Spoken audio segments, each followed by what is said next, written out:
ഇന്ന് ഡൽഹിയിലെ 5-ാം ദിവസമാണ്. 1ഉം 2ഉം ദിവസത്തെ വിശേഷങ്ങൾ ഞാൻ നിങ്ങളോട് പങ്കുവയ്ക്കുകയുണ്ടായി. 3ഉം 4ഉം ഞങ്ങൾ വൃന്ദാവനത്തിലായിരുന്നു. അവിടെ ഭഗവാന്റെ എല്ലാ സ്ഥലങ്ങളും ഞങ്ങൾ ഭംഗിയായി കണ്ടു. അതൊക്കെ ഒരു വീഡിയോയിൽ ഉൾക്കൊള്ളിക്കാൻ ഇത്തിരി ബുദ്ധിമുട്ടുണ്ട്. അത് പല പല വീഡിയോ ആയി നാട്ടിലെത്തിയിട്ട് ഞാൻ ഇടാം കേട്ടോ. അവിടുത്തെ പല പല ക്ഷേത്രങ്ങളും ഭഗവാന്റെ മധുരയിലെ കൊട്ടാരവും പിന്നെ പ്രേം മന്ദിറും എല്ലാം കാണേണ്ട കാഴ്ച തന്നെയാണ് കേട്ടോ. പക്ഷേ അവിടുത്തെ ചൂട് നമ്മളെ വല്ലാണ്ട് വലച്ചു. കൂടെയുള്ളവർക്കൊക്കെ കുറച്ച് ബുദ്ധിമുട്ടുകളൊക്കെ ഉണ്ടായി. പക്ഷേ ഇന്ന് ഞങ്ങൾ ഡൽഹിയിലെത്തിയപ്പോൾ എല്ലാവരുടെയും അസുഖമൊക്കെ മാറി കേട്ടോ.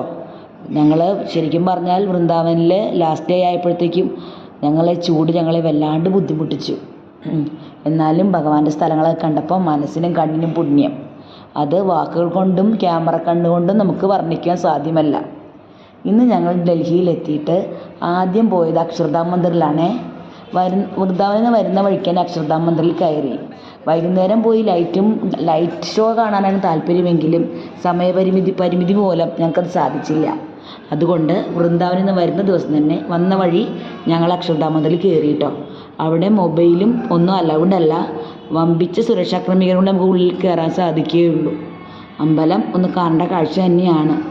പിന്നീട് ഞങ്ങൾ വൈകുന്നേരം ഡൽഹിയിലെ പ്രശസ്തമായ സരോജിനി മാർക്കറ്റ് കറങ്ങാൻ ഇറങ്ങി.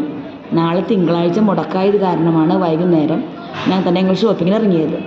സ്ത്രീകളായ ഞങ്ങൾക്ക് ഷോപ്പിംഗ് ഒഴിച്ചുകൂടാനാവാത്ത ഘടകമാണ് യാത്രയിൽ. പക്ഷേ അവിടെ ചെന്നപ്പോൾ എൻ്റെ അമ്മേ, എന്തു വാങ്ങണം എന്തു വാങ്ങണ്ട എന്നൊരു കൺഫ്യൂഷനിലായി. എന്തുട്ടൊക്കെയാണ് കാണണേ. 150, 200 രൂപയ്ക്ക് പല പല ഡ്രസ്സുകളായിക്കോട്ടെ. നമ്മുടെ കുർത്ത സെറ്റ് 2 പീസൊക്കെ ഉണ്ടല്ലോ, 250 രൂപ. പിന്നെ നല്ല ചുരിദാർ മെറ്റീരിയലുകൾ 500 രൂപ, 600 രൂപ. നടന്ന് ക്ഷീണിച്ചപ്പോൾ ഒരു ജ്യൂസ് കുടിച്ചിട്ടാവാമെന്ന് വിചാരിച്ചു. പിന്നെ ഞാൻ കുറേ കാലമേ വിചാരിക്കുന്നു ഒരു ചെറിയ പെട്ടി വാങ്ങണമെന്ന്. അതെന്തായാലും സരോജിനി മാർക്കറ്റിൽ നിന്ന് സാധിച്ചു. ഞങ്ങൾക്ക് ഏറ്റവും ഒഴിച്ചുകൂടാത്ത ഘടകമാണല്ലോ പെട്ടികളും ബാഗുകളും. എന്തായാലും ട്രിപ്പിന് പോകുന്ന ആൾക്കാരൊക്കെ ഇഷ്ടംപോലെ ബാഗുകളൊക്കെ വാങ്ങിച്ചു.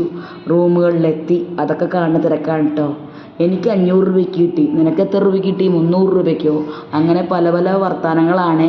അവിടെ മാർക്കറ്റിലെ പലതിനും പല വിലയാണ്. നമുക്കൊന്നും പറയാൻ സാധിക്കുകയില്ല. കിട്ടിയത് ലക്ക് അങ്ങനെ വിചാരിക്കാം.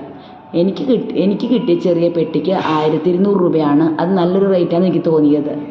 പിന്നെന്താ, താമസിക്കുന്ന ഹോട്ടലിൻ്റെ തൊട്ടടുത്തുള്ള വഴിയിലെ നല്ലോണം തിരക്കുള്ള സ്ഥലമാണ് കേട്ടോ. അപ്പോൾ അവിടെ നിന്ന് ചോളമൊക്കെ കഴിച്ച് ഹോട്ടലിലേക്ക് മടങ്ങി. പിന്നെ